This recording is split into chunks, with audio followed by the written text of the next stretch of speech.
teach your children that you have to be twice as good as a white. That's an awful thing to teach a child. That's like saying because you're black, white America has a right to change your dollar for 94 cents. But we used to get 50 cents, and before that we used to get nothing. Young folks have to say, we don't want more change for $1. Excuse me, we want a full dollar's change for $1, or this cash register will never ring again. Yes. I would also like for young blacks to understand that about 83% of all employment happen with small businesses. And excuse me, if you don't have a small business, then you have nobody to work for you. And I would say to young blacks, get into entrepreneurship.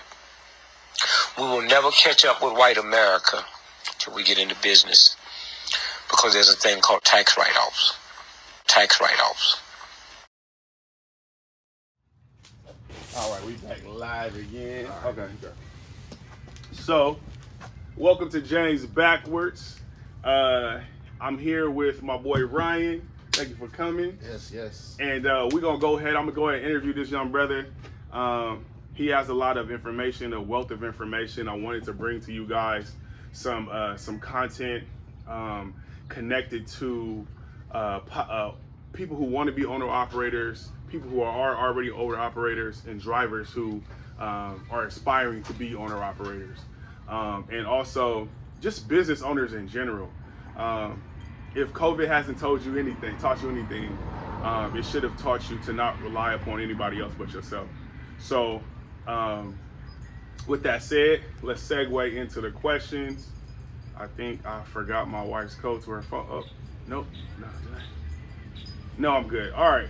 So, I know I have on the screen here the name of your company, but just if you could tell the people what the name of your company is. R.Lextransportco, LLC. R.Lextransportco, LLC. And then how can the subscribers and viewers contact you on social media? Check my Instagram out, R.Lextransportco. Instagram. All right. Check me out on IG. And I think I already said this, but are you a driver or an owner-operator? I am an owner-operator. Nice. Yes. And so just real quick, we're going to break down the difference between an owner-operator for those who are not in the trucking industry and who was a driver. So a driver is typically someone who gets paid by a company, whether a small company or a big company.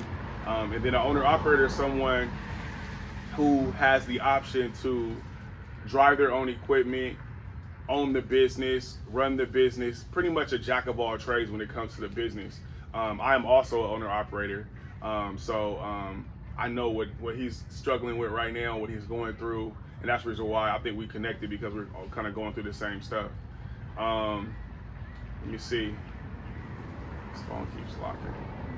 So the next one is, what is your most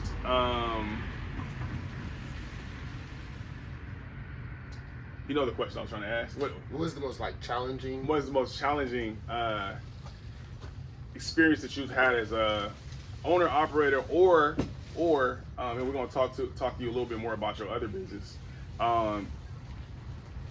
What is the most challenging as a business owner?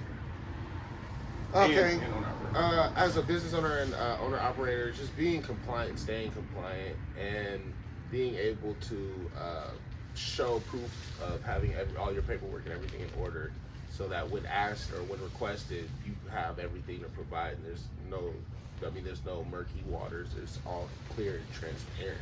Okay. One of the main things that I've been experiencing as a challenge with the transportation industry is the lower rates.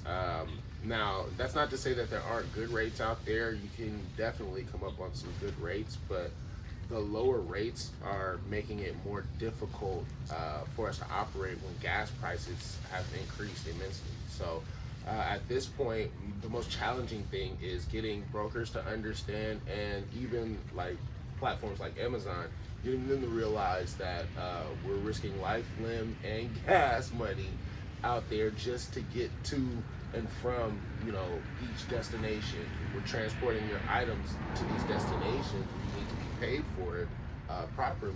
And a lot of that out there is from what I've seen in the past 3 months that I've been in this, it's kind of lopsided. It's not been on the better side of more beneficial for the drivers. So the more challenging thing is getting brokers to understand or to basically justify why you need to be paid a specific amount going a specific distance.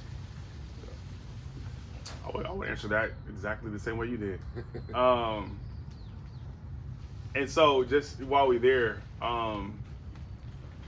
unrelated to being an owner operator, what is the most, and I was thinking about this recently, what is the most challenging owning your own business? The most challenging thing about owning your own business, I would have to say,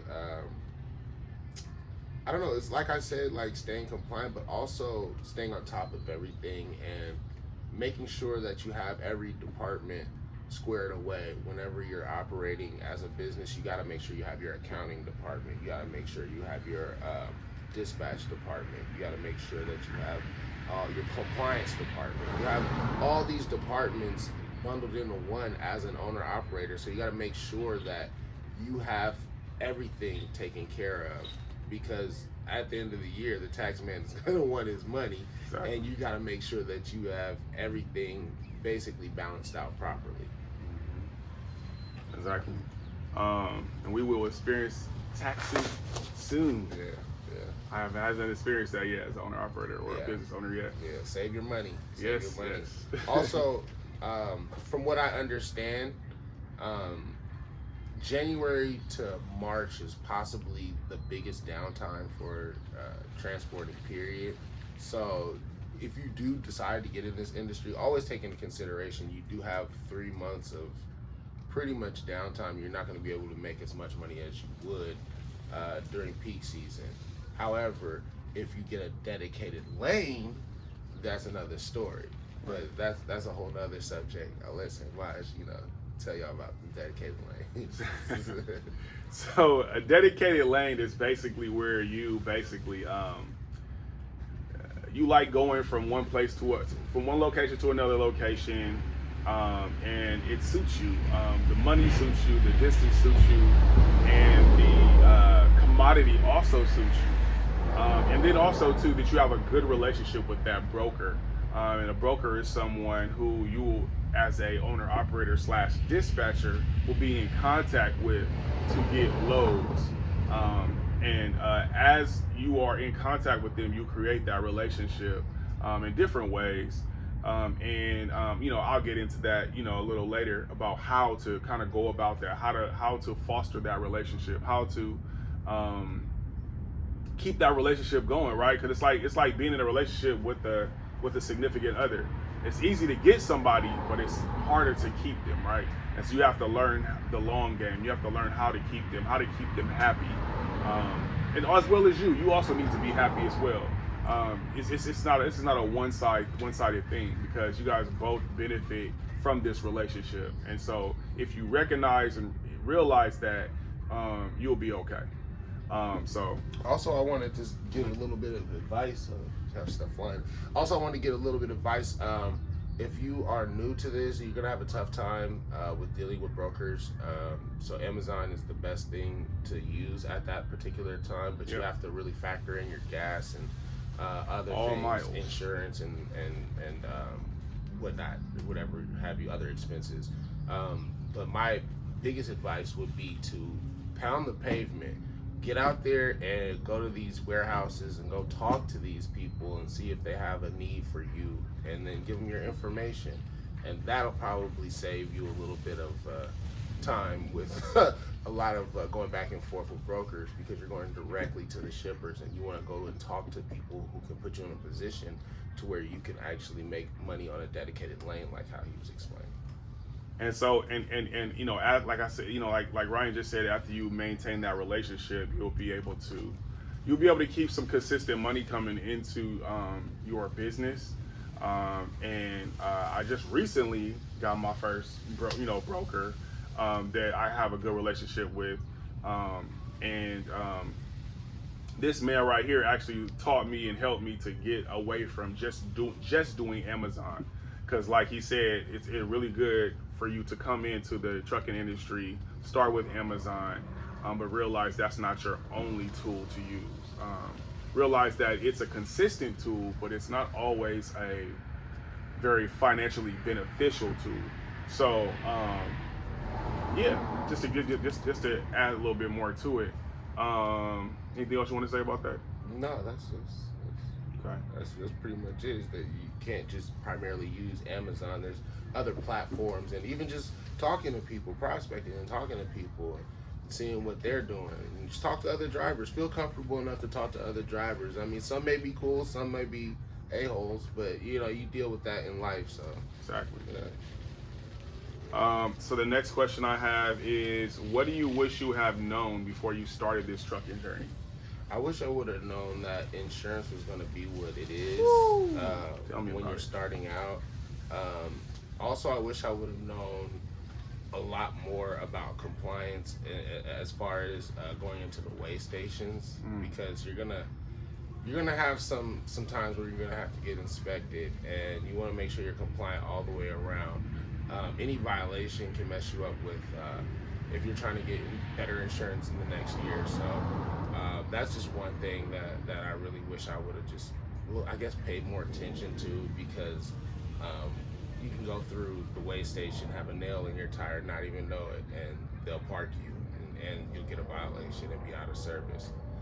You could be overweight, they'll park you, and you could be out of service. You gotta make sure that's another thing. Make sure you go and get your load weighed before you go ahead and take that load to wherever destination that you want to take it to. Because whenever you pick it up, not all brokers are going to be upfront and honest about how much it weighs. They'll tell you it weighs 5,000 pounds, and it might weigh 12,000 pounds. But it's up to you to do your due diligence and go to a scale and get it weighed out before you go and deliver. Agree.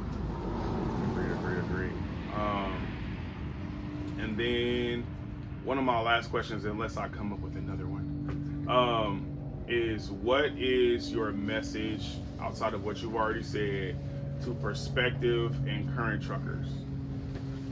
Get on the road and be safe. Don't speed, don't drive too fast, pay attention to your surroundings, because you got a lot of people out there that are in a rush for I don't know what reason. We're all here, we all have to go somewhere, but we want to get there safely.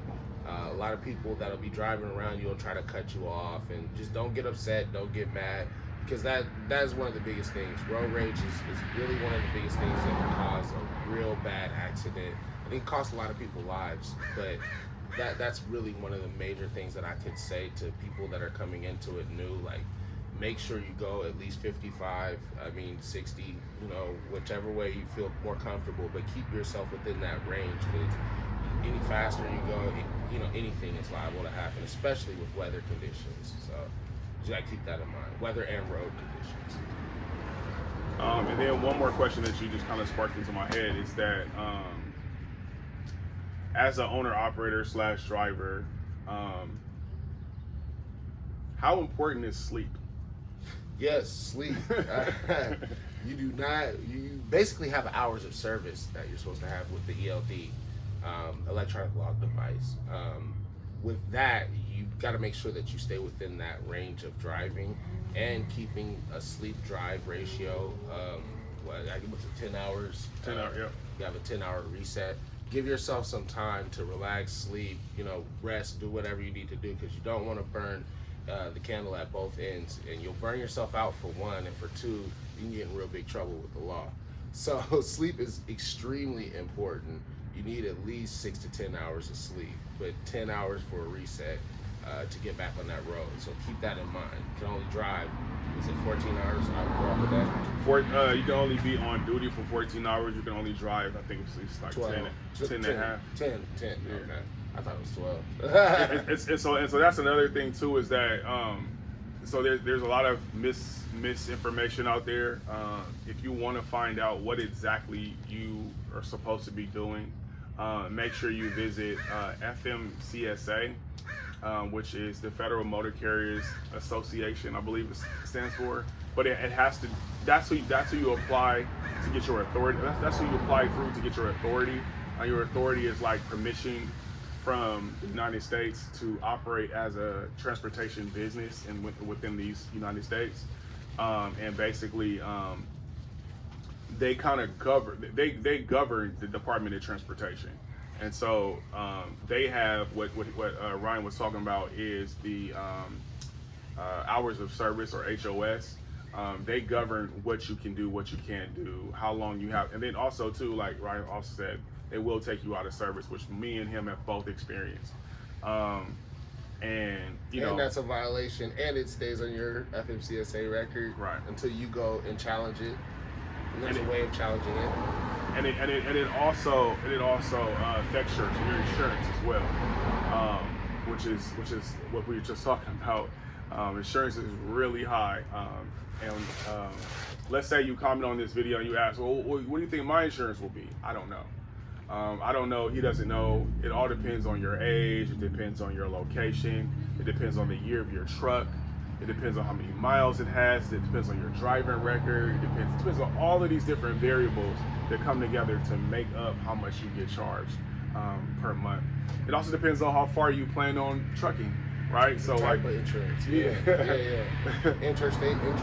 Exactly. And so and before, actually, I did an expansive amount of research about this about this trucking situation, probably about 1.5 to 2 years, right?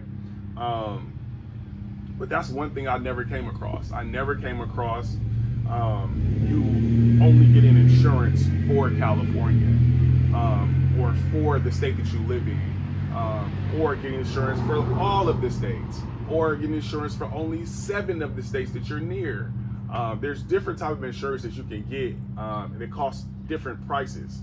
I'm gonna tell you that the highest insurance is the one I have, which is you can go on any state. I like doing that because I don't like limitations, but looking at the grand scheme of things, looking at the overhead costs that you have to incur as an owner-operator, now I'm starting to not second guess it, but I want to reevaluate. I want to go back to the drawing board and possibly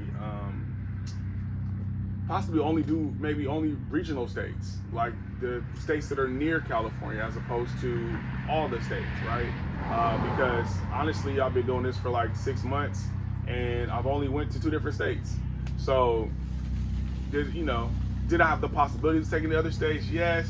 Did I really want to go to other states? Yes, I would go if the money was right. But as Ryan just so eloquently put, the money ain't been right. You know what I'm saying? So, you have to reevaluate your business. You have to reevaluate what you're doing and how you're going to do it and what makes sense. Yeah. Anything else you want to say about that? No, just what I would also say, in conclusion, get somebody that can mentor you or somebody that can help you, whether they charge you or not. But you want to work with somebody that you connect with, that you're comfortable with, that can help you. A lot of people could blow smoke in your ears and tell you a lot of things, but you want somebody that actually is out there doing the work in the field, so to say, and that you want that type of person that'll connect with you and they'll help you along the way of having a successful trucking business. Not piss on you and say that it's raining. Right. I just learned that terminology. Sorry. Then I said, so I guess my last thing was for you to mention your company again, and just put out your social media handle or email if you want. Before that, actually, I wanted to. So you do have another business outside of trucking, right? Yes. And what is that? Real estate. I'm a realtor. Realtor. Yes. And do you think that it's a good idea to have an additional business outside of trucking? Yes. That's why I said within that 3-month period from January to March, you can make money in the peak season and save your money, but we're in a different economy nowadays, so I can't say it's easy to save money when you have to spend so much. But that first 3 months, that first quarter of the year, you gotta find something else, something that'll help supplement the income, because at that point in time, you're not going to be making as much as you were during peak season or anytime after March. So take that into consideration. You can get a part-time job, or if you don't want a part-time job, find another business to start that'll keep you going throughout the whole year, or even through that first quarter. Do taxes. I don't know. Exactly. And then, so last but not least, just mention your business name again and contact information. R.Lextransportco, but you can just call it R.Lextransport. But you can go catch me on Instagram at R.Lextransportco. Okay. Well, thank you for coming. Appreciate you. For sure. Thank you for the interview. Get on this low board, man. Y'all have fun, man. Get on that low board, man. Make some money. James backwards, and I'm out.